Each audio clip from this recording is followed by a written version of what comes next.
Today we're here with Ashley from the support agency, and I'm super excited to let you get to know a little bit about more what Ashley does. So she's an incredible social worker, mother, businesswoman. She's literally the reason why I'm in business. She lit a fire up my ass when when I was contemplating getting started. So I'm super excited to hear from her.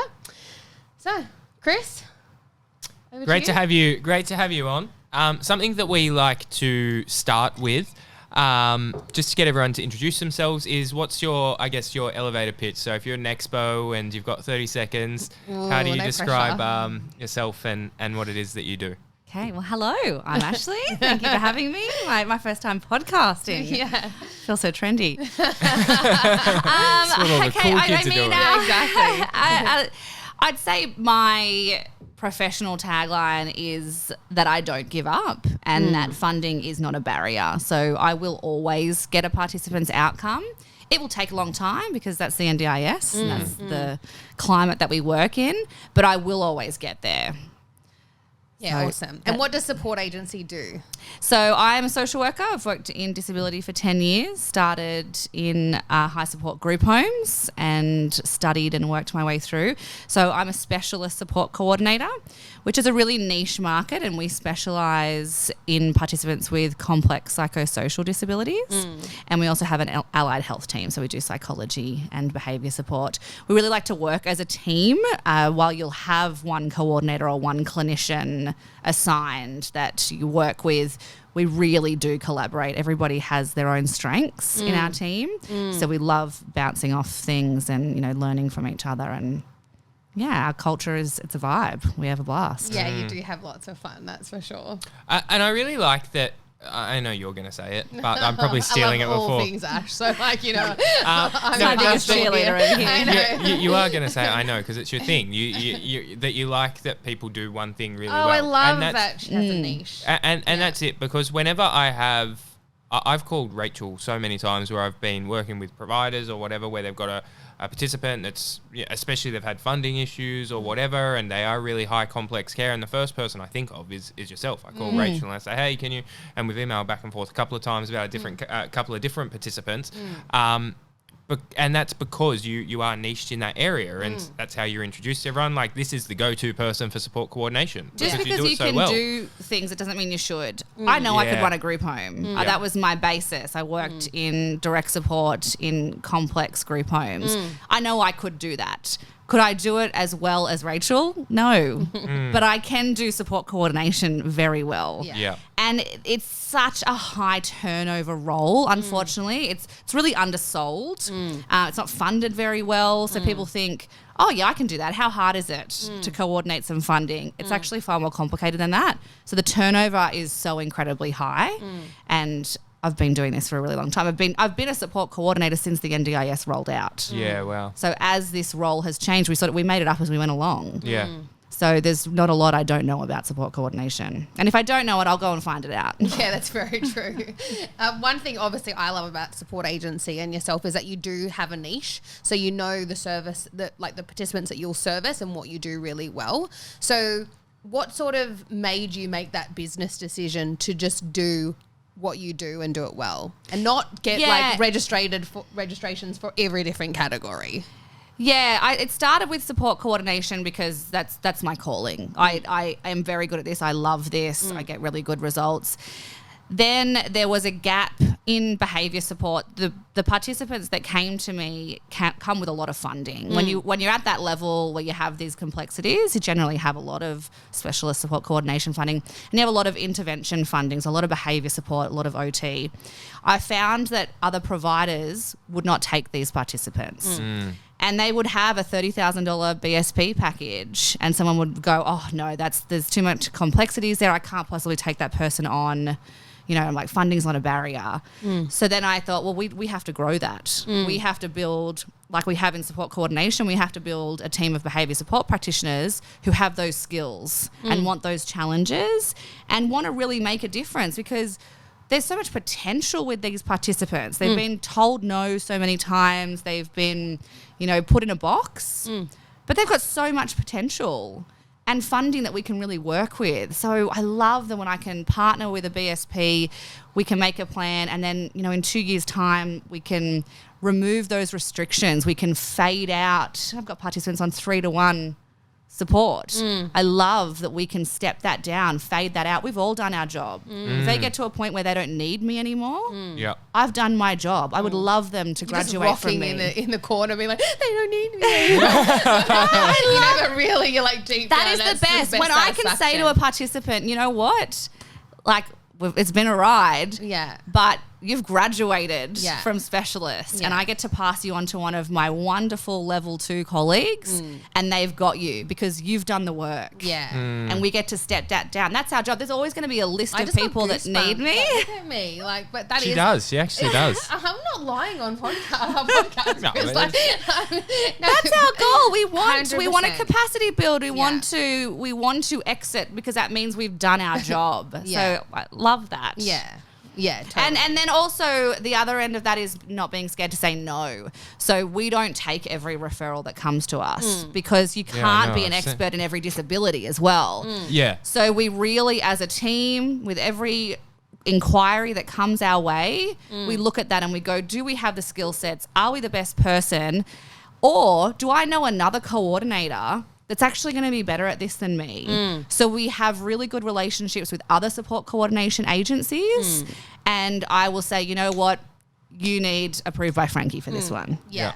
And a lot of the time we talk about, like, there's enough room for all of us, right? Absolutely. 100%. The wait lists are excruciating in our industry. There's enough seats at the table, so let's make sure we've got the right bums on them, and let's make sure that these people have the right team so that people aren't burning out and aren't stretching themselves too thin.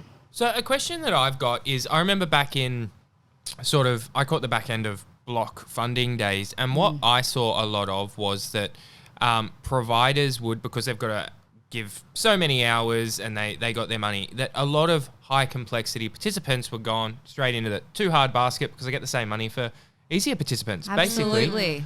Whereas I've seen that completely switch now, that especially when providers are for profit, that a lot of providers are like, oh, they're not high enough funding. I've heard of a big provider recently that name and shame, Chris. Name and shame. That went through, and they'll know who they are when they hear this, is every participant that had a budget of less than $15,000, they cut off. And now you guys probably know who I'm talking about. So how do you approach that now? Because those people, especially when you're talking about, I know $30,000 is a lot of money when it comes to like behaviour support or something, but if they've got a small, if they've got $1,500 for transport to go down to the movies once a month or something like that. Well, then my job is to get them the funding that they do need. Yes. Okay, right. So we will take that referral if they fit, if we think we can be of use. We always want to leave someone better than when they came to us. So if I truly feel like our team is the right team, we will get that funding. Then that becomes my job. I've got to collect that evidence. I've got to write those reports and go back to the agency and say, hey guys, here's the plan. You've got a bit of a shortfall here. This is the funding we're requesting. This is what we're going to do for it, and this is why. And then we'll get that funding. And I think we don't want to leave someone. We don't want to budget someone's funding to allow the plan period if it doesn't meet their needs. We want to implement it to their needs, collect the data, and then go back with a plan. And I think something that you're so good at is fighting the good fight. Like you're always like, I feel like you're Rocky Balboa. Like you always come back for more. You know what I mean? I will always win. I sound like one of those ambulance chasing lawyers. But we will take it to tribunal. That does not scare me. We will take it to tribunal.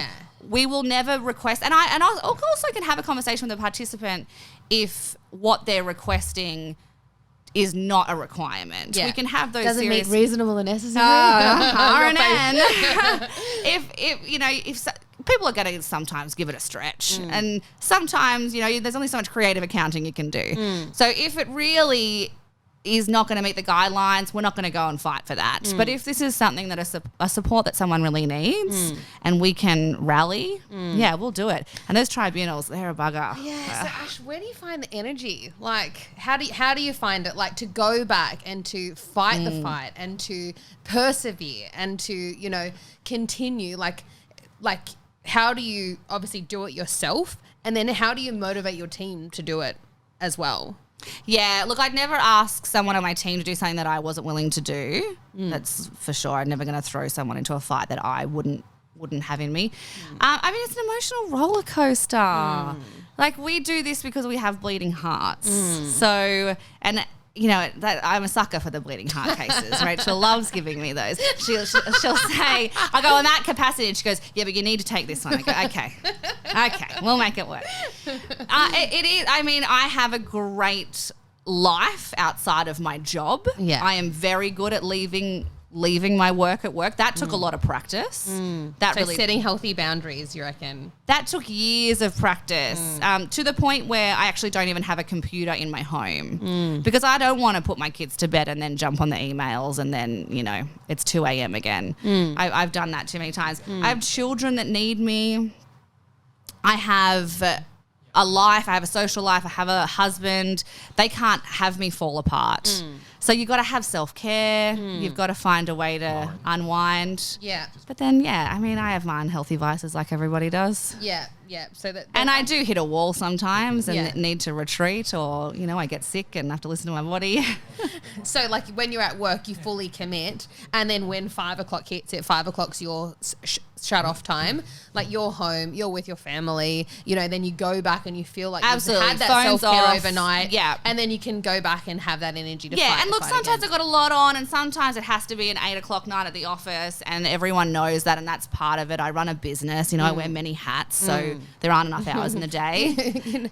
juggling, aren't you? Like, This is something that I was speaking about it before. I've spoken to you about it. Especially like the last couple of weeks has been non-stop, and I was actually saying like I need to on the weekends maybe have like a iPhone detox or something where I turn my Focus phone off. mode. Yeah, well, see, I only found out about those modes yesterday. I knew Okay. they existed. I just had never played with them or Yeah. anything. But that's something that I do struggle with. Yeah. And I'm sure a lot of people that, you know, in our sector when we're dealing with people, I just look after people's marketing and Yeah. I don't find the time to switch off. So I guess what are the other strategies there that you have besides we have set rules, the 5 o'clock phones off, whatever. Well, you know, there's always tomorrow. I'm only human. Yep. And sometimes I'm dealing with people that are very traumatized and very emotional and want a lot from me. And I have to say, you know what, I've got my plate full today, or I've got a big week. I can look at that on Monday. Yeah. I do. Sometimes that's not good enough, and that's not okay. But not everything has to be done yesterday. We live in such a fast-paced world. Yes.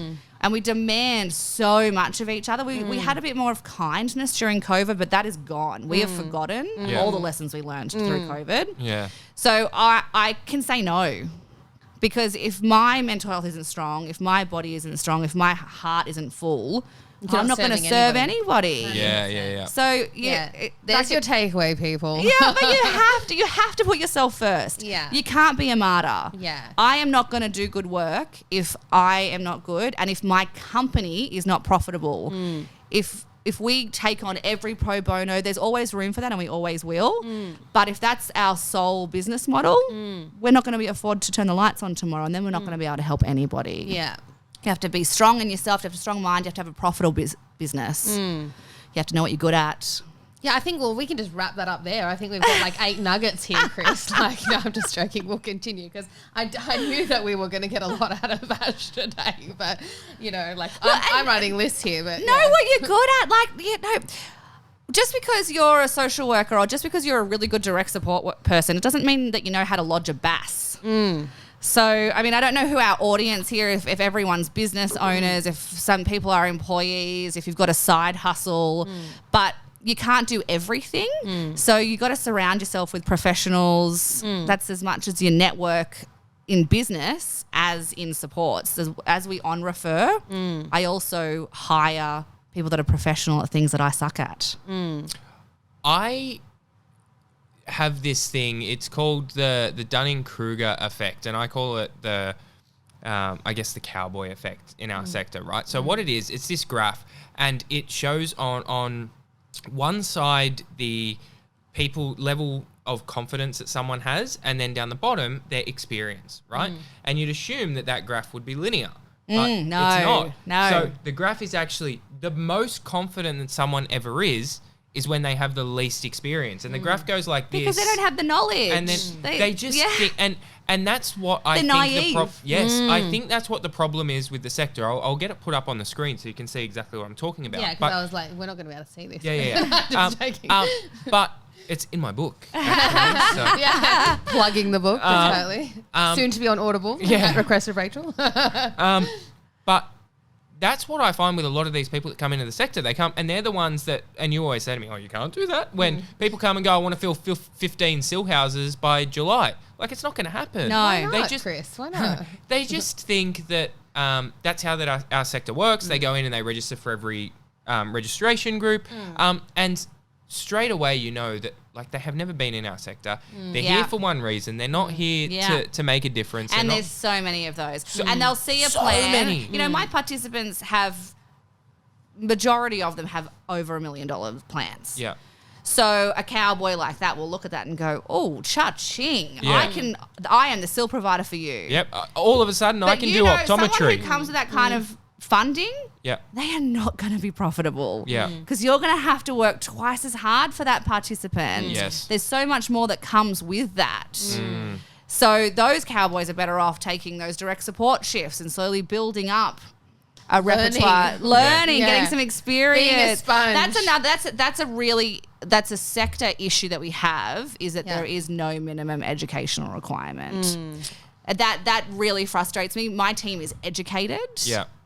We are experienced and educated, but that is actually not a criteria. Oh, you know what, though? I don't care so much about the education. I would rather, like, if I was a provider, and I'm not, so I can't speak to it, right? But if I was a provider, I would rather someone come in with the right attitude and put them through a Cert 4 myself than have someone come in that's got a Cert 4 that's gone to TAFE as a requirement and still only there to try and grab the funds. I know it's very different with you being a specialised support I think it's coordinator really different what you're doing in the sector, right? Like, if you've got a support worker that's trying to get into the industry that has a burning desire to make a change in people's lives and aligns with your values and carries great empathy, has all those skills, you can train the rest. Yes. 100%. Right? If they've got kindness and some time management, you can make them do anything else. Stuff like personal care and all that kind of stuff. But obviously, when you're talking about Ashley's job and she's doing specialist support coordination, you know, obviously there's a minimum of I think a bachelor or master's. Yeah. You know, and then obviously several years experience in coordination, but people can backdoor that. Yeah, okay. We're so dodgy. It's such a dodgy we're sector. Not.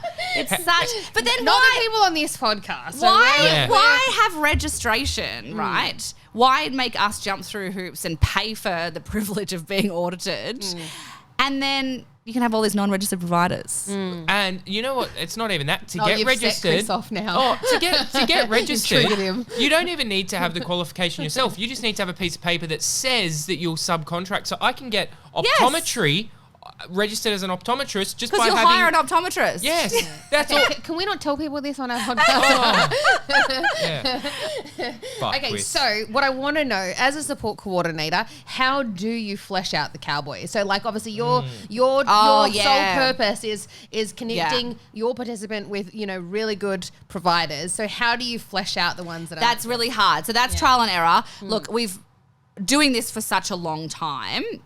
We have such a strong network. But then also all the good people are so stretched and the wait lists are so long. So we have to give new people a go. Like we really have to. We try to do the best research possible, but as a team, when trialing a new provider, one person will trial with one participant. We really work with them. A lot of my job is capacity building other providers too. which is totally not like what your function of your role is. But if I can help another OT be a kick-ass OT who can write really good mental health functional assessments, then fantastic. I'll refer to you. Yeah. Like rising tide raises all ships. So if we can all, as an industry, rising tide raises all ships. I love that. If we can all improve collectively, our industry benefits. Totally. So always have time to educate other providers.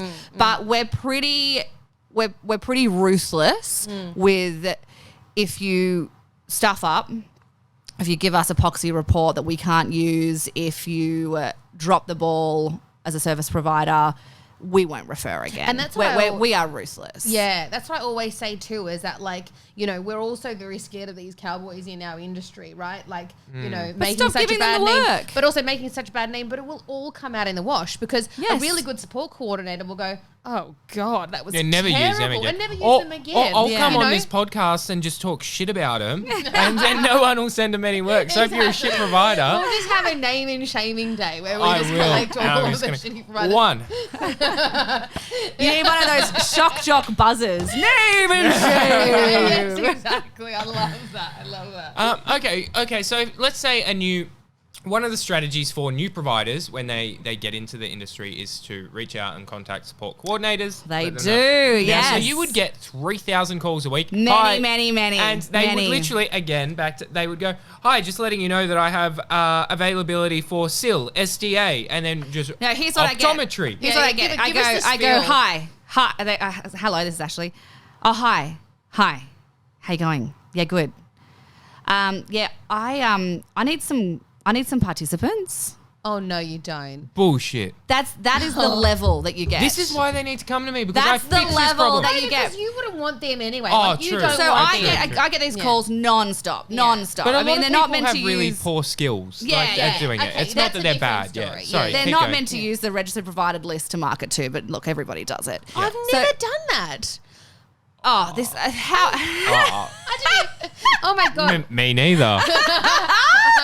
Okay, like you would have, but you're like a completely. But honest to God, I have No. never done that. Oh, there you go. Here's Allara's new marketing strategy. I know. Some of your Facebook But ads. anyway, Yeah, here's and how it's you like- do it. your next No, goal. mate, some of your Download. Facebook ads that I did. So. Oh really? Oh. Here is how you do it though. When I get a good one, when I Yeah. get someone that says, hi, I'm Jane and I've got this startup and here's what we do and I'm really passionate about this and they're short and sharp. You know, I respect your time. I know you're busy. You know, when they're a people, good when salesperson? people ring you and say, can I pick your brain or can I, like, no, I am busy. Yes. Yeah. But if you have got me for 30 seconds. And hey, if I wanted to be a consultant, I could go get $500 an hour. That's doing right. that, you know? No, we That's don't right, get I 500 an hour. I can't spend my day So us having... consultants don't get That's 500 how much an hour. Ash would charge. I would. But she's giving that shit away for free in 30 seconds. That's what people say. Oh, can I take you out for a coffee and pick your brain? Like, no, mate. Yes. I barely have enough time to get all of my work. I don't have enough time to get all of Yes, my work done. yes. I absolutely cannot go out for a meal with you and give you free business advice. But if someone has charisma and confidence on the phone and then says, I just want a few seconds of your time. I know you're busy. Here's our spiel. I can respect The that. elevator And then pitch. I will go, and then I'll Yeah. go, you know what, girlfriend, that was great. Yeah. Here's my email. Yeah. Send me your stuff. We'll chuck you on a list to give you a go. Yeah, and Okay. also if they've got a gap that you need plugged. Yes. So- yes. Yeah. This is two things that we tell providers that we work with. The first thing, this is the first thing. So if you're listening to this and go, oh, I can do it myself. We don't need GrowDSP and Chris to look after our stuff. By all means, but it's not going to work because there's a lot of strategies around it. But and calling support coordination coordinators cannot be your marketing And also, model. you might have 30 seconds. You might give 30 seconds time, but you're a very nice person. Like, Yeah. if they rang me, I'd probably just hang up. Well, Yeah. So first thing we do is we do the Cornerstone program. So we need something a little bit different so that we can get in front of support coordinators, right? To show who we are. The second thing that we do is we try to, when we're cold calling support coordinators, is we try to come up with a tool that's useful to them. So something that we get our providers to, as an example, is we get one of the providers to put together like a guide, right? So you're in Penrith, get the provider to put together a guide on the most accessible, affordable and accommodating venues in Penrith for people living with a disability. Beautiful. So if you get a phone call... That's a and they point of go- difference. And they go, I'll hey, take your guide. Yeah, they go, exactly. Hey, I've got this guide and it's written by people with disabilities as well. Did you want a copy? And you're going to go, yeah, absolutely. But then the follow-up. So 3 days later, I call you back and go, hey, how'd you go reading that guide? And you're going to go, oh, it went really good. What was your favourite place in the guide? And you go, oh, Penrith Panthers. And go, I'm actually going to be there on Thursday. Did you want to stop past for a coffee? Right, so it's providing value first, like we said in some other podcasts we've done today. But it's also showing, like you said, a point of difference. And it's not just being the point of difference and to get your attention. It's also, the second that someone does that, you're going to read through that and you're going to know if that's a good guide and it uses the right language and you can see what the intent behind it. Is it done quick and simple to get your attention or was it done from a point where they're genuinely trying to provide value to the people you support. So it's not just in what they say, but in the output that they deliver to you as well. And correct me if I'm wrong, this is the first time you've heard this strategy and you go, you know what, 100% I'd take that guy. Yeah. And look, I like a phone call. I do. It's in the moment. I'd much rather just have a quick chat. We do get flooded with emails. So if I don't have the time to be reading everything that comes through my inbox, I have a little ninja that comes into my inbox. I'm lucky I have a team of people. Who's this guy? I have a team of staff. We are 100% a team. So I am lucky enough to be able to say, hey, Roxy, if you've got a spare afternoon, please go and clean up my inbox. She's my gatekeeper. Yeah. She will delete all of that on site. So I like a phone call. It is more personable, and it does take guts to cold call someone, but don't cold call someone and say, hey, I've got DA and community access and complex care availability. Oh, I'm totally into that deep voice. That but that's what they do. And everyone goes, or get someone to call you from overseas? Yeah. But look, we always need providers because they do drop off and then the good ones get filled. And so, support coordinators are the funnel of business for a lot of providers. So we are constantly needing to update our list. So we love an expo. We love going to things. We love a networking opportunity because we do want to gather. We want to see what's out there so that we can offer that. So do you think from a provider, if we had any providers, do you think it's worthwhile them attending an expo, investing that money or doing the NDIS retreat like Chris is running, so that... You lost me there, Chris. Sorry. Hang on, I got a better one for you. Doing things like that because it will be able to give them that opportunity to meet people like you. And not just that, networking opportunities. Like a lot of providers will get together. I love those like speed dating things. I've done a few of those little things where you're just in a group of providers and you just do a bit of a round table and you get your elevator pitch, you get 5 minutes. It's personable, it's fun. We can have a bit of a wine together. Why have 5 minutes when you could have 5 days? Oh, okay. I see where you're going here. Tell us more, Chris. Is it in a tropical destination, perhaps? Something like that would be ideal, right? Imagine how much impact you could have on convincing you to send work someone's way if they had 5 days of your time. Yeah, and that's what you're trying to achieve, right? Like Yes. your whole goal is to get people in a room together. You've literally got 5 days to have a little bit of fun along the way, but learn some really cool shit. Yeah. Network with people and probably go home with maybe some friends, but also people that you potentially want to collaborate with on, doing business together in some capacity. Yeah. So but you. Obviously, we haven't told you about the retreat yet, so I'll tell you. So basically, what's your elevator pitch, Chris? My elevator pitch is don't spend $10,000 going to an expo to get 5 minutes with support coordinators. Go and spend less money, get a free holiday to Bali, get workshops from some of the industry's best and the world's best at marketing and growing your business. Get some really cheap tattoos. Yeah. And finally, instead of and 5 days of networking in a tropical destination, holiday paid for by work, to connect with some of the best people in the sector. And that's what we've tried to do. We've put it at a price point where it's actually cheaper than an expo. By the time you buy pens and put 2 support workers on to man the booth and pay for parking and everything else, it's cheaper. You go to Bali for 5 days. So what we've got is we've got these workshops where we've got Joel. He's the chief financial officer of MadMex. So super qualified dude to talk about money. He's coming to talk about when you grow and scale, especially for medium-sized providers, because small provider, pretty profitable. Large provider, pretty profitable. Medium-sized, when you're growing through that, that's when the growing pains start. And the growing pains. And that takes time. That takes a couple of years, section. But I'll listen to the guy Mad Max. Yeah. So we've got... I do love Mexican food. Yeah. Jeff, so he's worked with people like Lewis Hamilton, Guy Sebastian, Jamie Oliver, brands like Tiffany & Co, Hugo and Boss. Like, the dude is a brand's expert. Like, and he's I love coming that in... you've got all these people that are non-NDIS related. So it's like you'll get... I know you've got some other people there too. Yeah. So we've got Tanya Gomez. So she owned Provider Plus. So she's helped over 8,000 providers get registered. Like, so she knows compliance like the back of her hand. You know her. She's a superstar. Yeah. Right? But I don't know if I can talk about this, but fuck it, I will. So Don't Joel ruin actually, our podcast episode, Chris. so Joel, so after Mad Mex, he actually worked in a consulting situation where he actually, the largest acquisition of a plan management company, they just did. So I'm probably going to have to cut this out. I know I'm not allowed to talk about it. Then stop now. That's okay. I've got an editor. I'll tell you about it after. Yeah. No, so we've got all of the people that we've got coming are incredibly talented at what they do because this is a sector that is quite new, so we don't have that. A lot of... and it changes so much. Yeah. Like, have you ever seen an industry go through so many changes? Yeah. I mean, we have a price change every 12 months. Yeah. Like, That's if we don't get a 6 month one. keeping up with just the auditing processes, it's a minefield. Like, we're a very complicated the practice standards sector. that change every 3.8 seconds. You know? Yeah. So, But it's a human business. It's a relationship business. This retreat sounds golden. I'm down. It's Where are we going? Bali.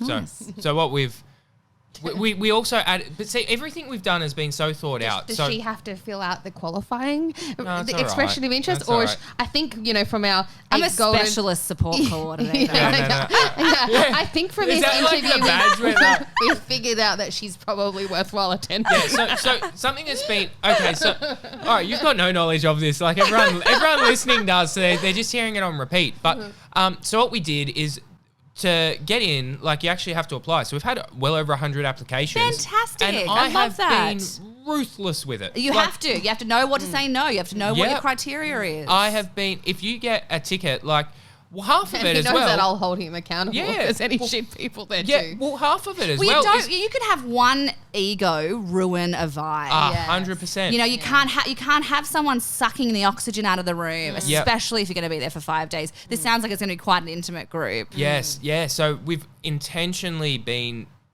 as ruthless as possible because if someone comes and they're a shit provider or whatever, like you said, it ruins it. But at the end of that, I don't want to help them grow.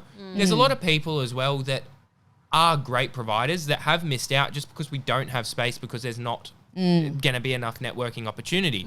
The outcome that we want to achieve, I've spoken about this already today, but is essentially we want to get the 30 best providers we can, put them in a room together, 5 days, help them grow, scale, whatever. And the output from that is going to be industry group where we can also collectively, being a big force within the sector, be able to influence that change. Make structural change for these people We're that going to be we like want picket to fencing work. soon. Yeah. We'll come back from Bali with like pitchforks. Yeah. But then also put yourself in a position, like it's such an honour when the NDIS asks you for feedback. Like an opportunity that I got to speak at a training session run by the NDIS for support coordinators. Yes. That is a privilege. Yep. When the NDIS is asking you for feedback Yep. because of the positioning that you have in this sector, that's quality. So if you can build a tribe of people Yep. that the NDIS wants to go to as a sounding board, Yep. that's great. Yeah. We need the changes to be run from us, Yes. not from all the accountants who are planners, Yeah. all And- these directors. That's exactly why we haven't gone and got, because if you look at some of the other NDIS networking events, like, come on, fair play. I know people. We don't want to play. I digress. No, But no, they've got the local accountant, the local lawyer, the local website guy. We've got the CFO of $1 billion company. We've got guys that work with Lewis Hamilton. If you're going to networking events and they've got the local accountant, you're going to the wrong networking events. Yeah. And you're probably spending more than coming to our event. So I know people are going, oh, should I apply or not? You can apply. You're probably not going to get a ticket unless you're exceptionally good. But if you do come, it is going to not just change your business, but like we're going to change the industry and the sector. I love that. Yeah. Yeah. I'm there for the industry changing. Yeah. We've got to give this joint a shake up. We can't we need social workers running this, not accountants. Yeah, 100%. And we're all profiting. This is the grossest part about what we do. We're profiting off people's disabilities. Yeah. Like, how sick is that? Yes. So more money needs to be going to them and their needs, and we need to be cutting out all this red tape, this bureaucracy, all these layers. Oh, Yeah. the $1 billion of legal. Yeah, to fight me at the AAT when I'm gonna win, mate. Yeah. So you can tie me up here for 18 months, but I will win. I will beat you. You with your fancy lawyers that are $1,000 an hour. Yeah. How much are your lawyers an hour? Oh, we know we don't get any. And you still, but that's the problem is the fact that they're spending that much. Oh, we shouldn't shit on the NDIS because we need to work with them. Yeah. But you're 100% right. There is What a so waste of much money that's being and that wasted. could have gone to giving people new wheelchairs when they have to fight for it. You know, someone has a spinal cord injury and they've got to get an OT to tell the NDIS they've got a spinal cord injury and they need a new wheelchair. Yeah. They've got a spinal cord injury. Yeah. Well, yeah. Give the guy a chair. Yeah. Do Yeah. we really need to waste $3,000 on an OT writing that? Yeah. And then we've created this sector built on OTs who are so burnt out and so overworked. Yeah. But, you know, nothing gets done without an OT report. Well, I know a lot of the dudes that went overseas to represent Australia in power chair soccer, and them going through, now that they're self-managed, it's not as bad. They're able to juggle things to get it. But prior, especially in the early NDIS, they were not getting approved for specialty sports chairs. So we're going overseas to compete at a world title. People might go, oh, it's just disability soccer. Whatever. No, it's a world Have you title, ever watched bro. one of those games? They are insane. And at Those the end of guys the are day- getting flung out of the chairs. Yeah. They're wild. But anyone going, oh, it's not whatever. Like, when have you ever represented Australia, bro? Yeah. Like, Yeah. shut the fuck up. So, anyway. I reckon I'd be a pretty good curler. Yeah. But these guys, we were going over and we were getting flogged by Sweden and stuff because they all had the turbo twist and then the strike forces and stuff. And it was really hard for these guys. They were going 3 to 3.5 year processes to get specialty chairs to play sport. Yeah. And it's not even like they were the local Gumby just playing at the local fields. These were world-class athletes going to world titles that couldn't get approved. So for your average person that with a disability that wanted to get into this sport, they couldn't get this chair. So I guess we're probably going to have to wrap up soon. Oh, we're going to have to wrap it because we promised these people on these Nah, podcasts that we too keep bad. them short. This is good. You know what? We are going to have an episode 2 with Ash. No, we're not. No. Why we didn't even talk about behaviour support? My clinicians are the most beautiful women. I think we can probably do a double episode here because a lot of the people listening might be providers. So they do want to hear from support coordinators. Not as much from... So when it's another provider, we can keep it short. But we've got an excuse. It's Friday afternoon. I know. But I do have one more question and then... I know that we're definitely going to have to pick Ash's brain again. Otherwise, we'll sit here all night and probably end up drinking the bar dry. But anyway, one more question, then I'm going to go to my golden nuggets. You happy with that? Okay. So I know that you have a really unique way of employing people in your business, particularly when it comes to your behaviour support clinicians. So tell us how you find them, what you do to build their capacity, and how they end up working in your business. Yeah, so education's really important to me. Like I have worked my butt off at university and I failed a lot. I have failed degrees, 1 unit, I've failed 3 times, but you know, I just never quit. I never give up. So personal growth and growing and goals and education is really important to me. So I love to push my staff out of their comfort zone. Everyone has to do goal setting, which is challenging. It's challenging. And then we have a planning day coming up in June where we're going to plan out the tail end of the year and how we're going to help everybody achieve those goals. But I'm happy to give someone a go. So to work for us, you have to be kind. The kindness, I'll do an ad and I will say what I would like, but I will always say if you have 1 or 2 of these criteria, please give it a crack. You know, a funny statistic is females will not apply for a job if they don't meet all of the criteria. Men will apply if they meet none.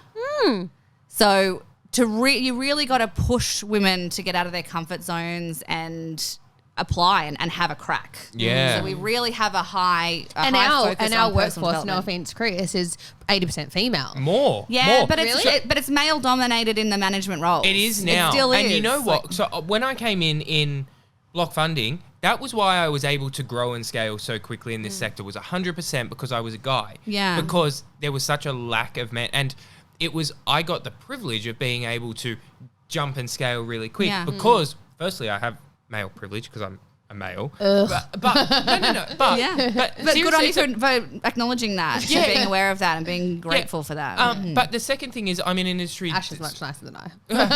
No. But it's an industry as well that's dominated by females. So Yes. when they almost want to... Females want to make up the quota. Men don't care. But it is. And I work in marketing, which is in majority women. I do not employ... Oh, sorry. My videographer is subcontractor.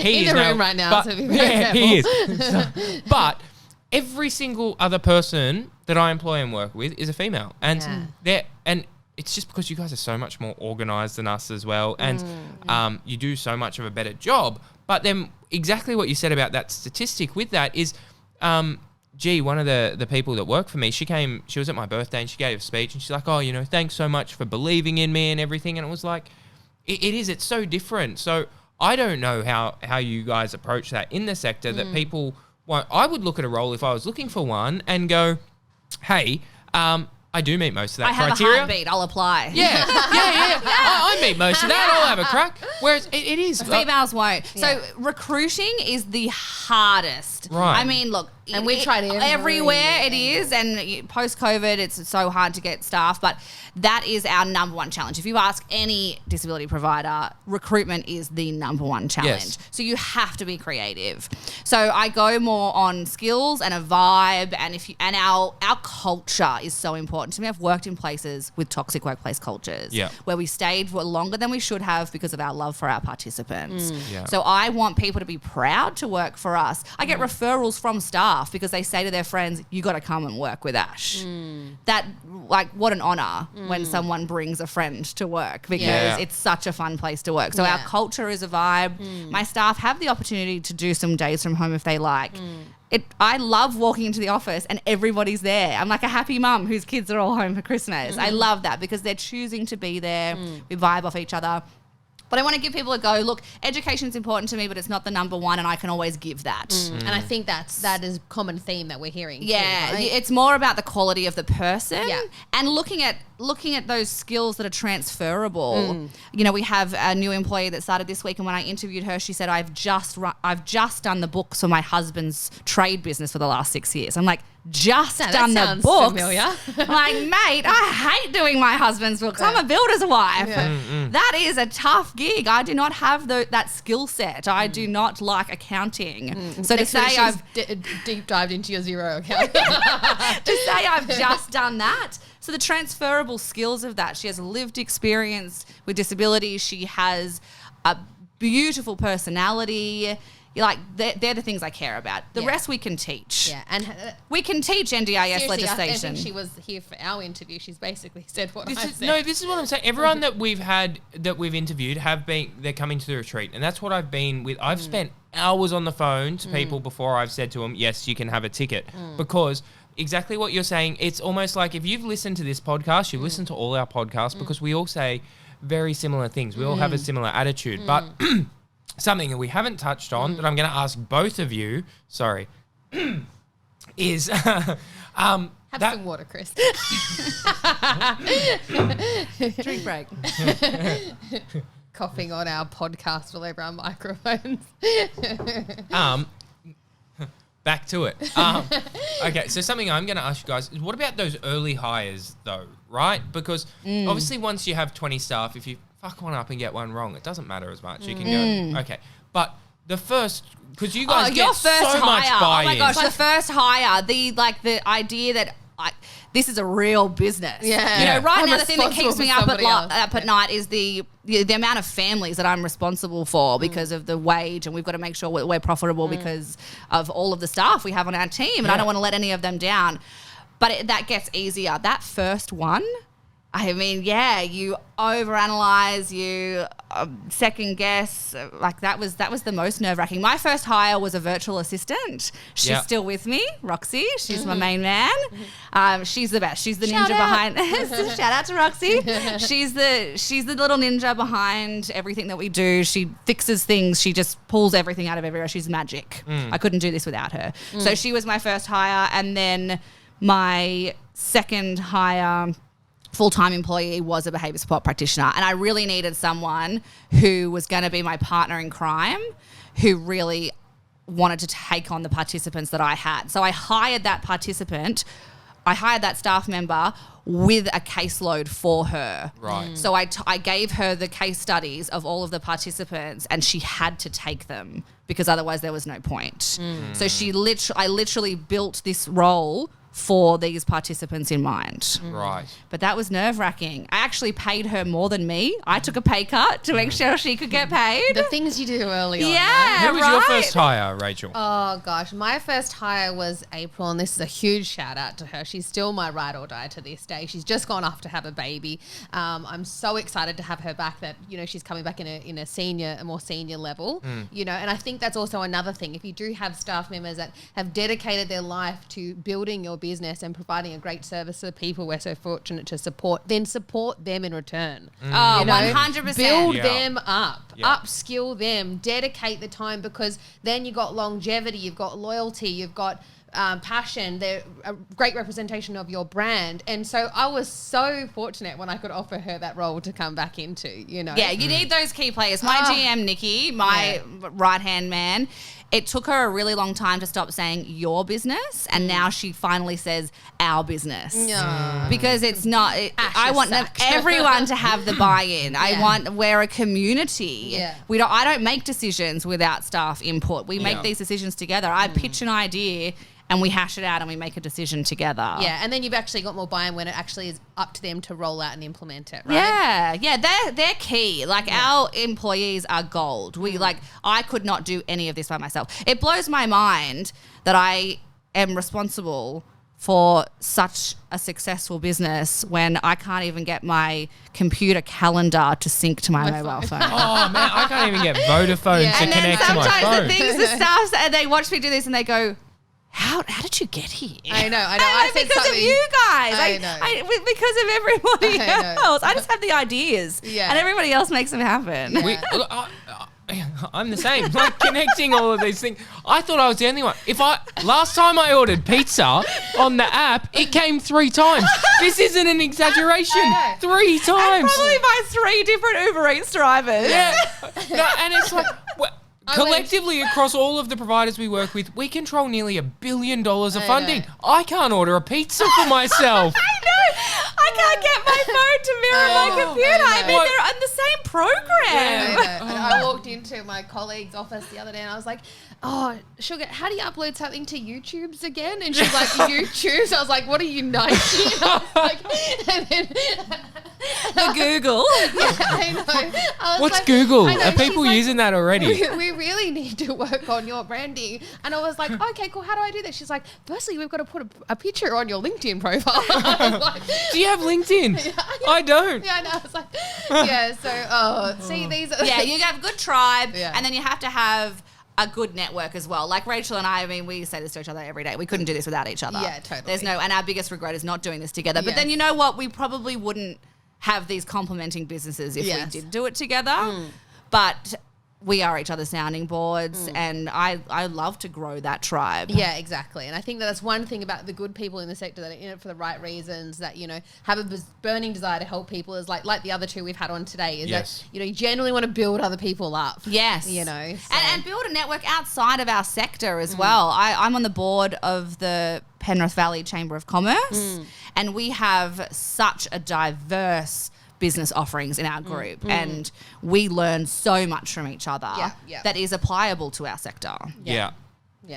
No, that's really good. It's really cool. And I think you need to come to the retreat as well, because all of the providers that are coming, they're going to obviously get the chance to talk to you, but the providers that are coming, you can ask Rachel, she's met a lot of them, and hand on heart, they are the best providers, unless they are... And if they're not quite there yet, they genuinely want to be Yes, the they best. are and we the can all make right change people. together. Yeah. I love that. Yes. We can't do this alone. We all need friends. I'm happy for a provider with 2 participants to come if they're the right person. Yeah. I don't care if you're one of the guys that can afford to have $3 million boat parties. You're not invited. I'm not mentioning any names. I don't have a $3 million boat. But it's just about the right people. So that's... Yeah, and you've met all of them. They all say very similar things, no? I think we're getting a few of the same golden nuggets, but it's probably about time. We've been speaking for nearly an hour now. We promised flew. We promised we'd For about 38 minutes, I we think. promised we'd keep these at 20 minutes so that we could give some really cool nuggets. But we've been getting 3 takeaways, right? I think I've got about 12 here. So should I just run through them? Okay, so you're 38 minutes with Ashley from Support Agency. It's 49 takeaways. So I'm 45. Includes, so your golden nugget. So whoever's listening, you've got to find your niche. You know, find your why and be really good at that. Look at areas in your business. So number 2, look at areas in your business that can supplement and enhance your services. So, you know, like Ash has done, she started with support coordination, added behavior and allied health because that supplemented what she already did. She didn't try and then go out and do every other category, right? Be ready to release those that aren't aligned, you know. Take what you are experts in and refer the rest out. Fight the good fight, which is should be Ashley's tagline. And from a personal perspective, setting healthy boundaries, practicing self-care. This will allow you to then give the energy that you require back to the participants to do a great job. And I love that takeaway. I need to learn that skill myself. I'm still on that journey. And another one, that there is always tomorrow. Which I really liked. That when you're in business, do everything with trial and error, you know, and all the cowboys will come out in the wash. There's a lot, was right? yours. That was your nugget. I know, okay. But they do work themselves out. Blow on your own whistle. Yeah. Well, there's going to be something in there, right? That there's plenty enough seats at the table and, you know, that we should learn to build everyone else up. Find the right people in your business. So, you know, there's golden people that are aligned. Set them really clear goals. Treat them well, and to make sure there's a right fit, and that they're totally vibe aligned, you know. And the last one, and this I think is hands down Ash's best quality. If you're going to be a leader, lead with integrity and passion, because you know then you'll get your followers, right? Yeah. Cool. So like I said, plenty more than 3. Yeah. So. I am an oracle. What can I say? You know what we're gonna do in Bali? You've got to come now, because in Bali we'll do. Chris, look, he's already smiling. I know Chris never smiles. Look at him; he's here for you.